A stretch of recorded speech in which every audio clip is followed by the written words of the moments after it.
naman, sumasabit kahit sa jeep na biyaheng monumento, kahit pa tulog ang pasaherong dalaga na naispatan naman ng kanyang nakasabay.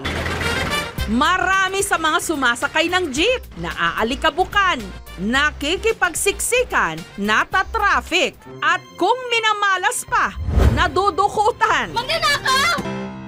Pero si Tin, nakatulog na nga't lahat sa jeep, nagka-love life pa.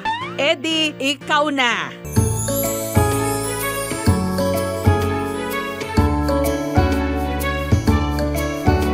Saan naman kayo nagkakilala? Kakilala po kami sa jeep.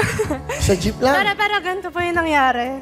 Wala pong alam, wala pong idea kasi po tutulog po ako sa biyahe nun. Hindi ko namamalaan yung ID ko nakabayang. Ewan ko kung anong technique niya. Tinandaan niya siguro.